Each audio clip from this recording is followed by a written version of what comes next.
আর 17 থেকে 21 পর্যন্ত যে সকল ছেলেমেয়েরা আর্মি, এয়ারফোর্স, নেভি, অগ্নিবীরে ভর্তি হতে চায় তারা ভর্তি হতে পারবে।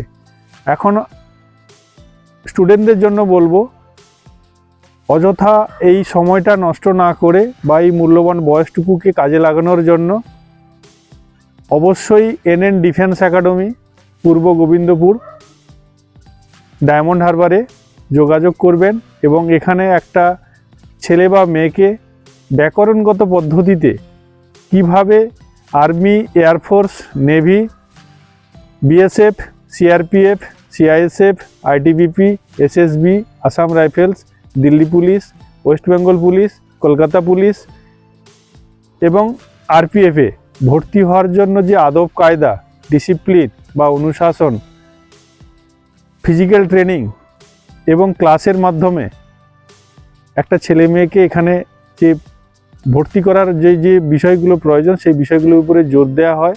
এখানে শিক্ষক মহাশয় আছেন, আবাসিকভাবে থাকেন এবং যিনি শারীরিক প্রশিক্ষণ করান উনিও এখানে থাকেন। সেই কারণে অভিভাবকদের সচেতন করব এই সেনাবাহিনী বা আধা সেনাবাহিনী চাকরি পাওয়ার জন্য। কারোর কাছে রিকোয়েস্ট করতে হয় না, কোথাও যেতে হয় না। এই সামান্য ন্যূনতম যে মতলব যোগ্যতা, কমসে কম মাধ্যমিক পাস হতে হয়।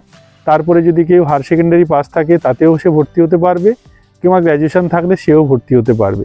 এই যে সুন্দর একটা প্ল্যাটফর্ম, যেটা পশ্চিমবঙ্গের মধ্যে প্রথম কোনো সৈনিক ভর্তি প্রশিক্ষণ কেন্দ্র, যার নাম হচ্ছে NN ডিফেন্স একাডেমি।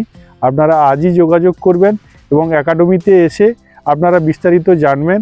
এখানে আপনার ছেলে মেয়ে বাড়িতে থাকার জন্য যে ন্যূনতম খরচ করেন বাবা মা হিসেবে, সেই ন্যূনতম খরচ দিয়ে এখানে প্রতিষ্ঠিত হওয়া যায় এবং আবাসিকভাবে থেকে আপনার ছেলেমেয়েরা প্রতিষ্ঠিত হতে পারবে। এর জন্য কাউকে রিকোয়েস্ট করতে হয় না বা কারোর কাছে এক্সট্রা কোনো টাকা দিতে হয় না। সবচেয়ে বেশি করে স্মরণ করিয়ে দিতে চাই, কিছু প্রতারক গ্রামে গ্রামে গরিব বাবা মাকে মিসগাইড করছে যে সেনাবাহিনী বা আধা সেনাবাহিনী চাকরির জন্য অনেক টাকা দিতে হয়।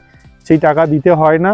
যে ন্যূনতম খাওয়া খরচটুকু, সেইটুকু খরচ দিয়ে আপনার ছেলেমেয়ে অবশ্যই প্রতিষ্ঠিত হতে পারবে এবং আপনার ছেলেমেয়ে আপনার বাড়িতে যতটাই সুরক্ষিত তার থেকে 100% বেশি সুরক্ষিত।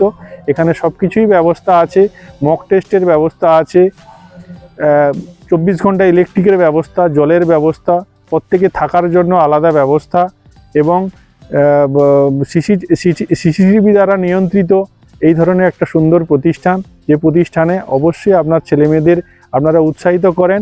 দিন দিন সেনা বা আধা সেনা বাহিনীতে ছেলেমেয়েদের ভর্তি হওয়া বা আমাদের বাঙালিদের ভর্তি হওয়ার যে প্রবণতা সেটা কম হতে যাচ্ছে।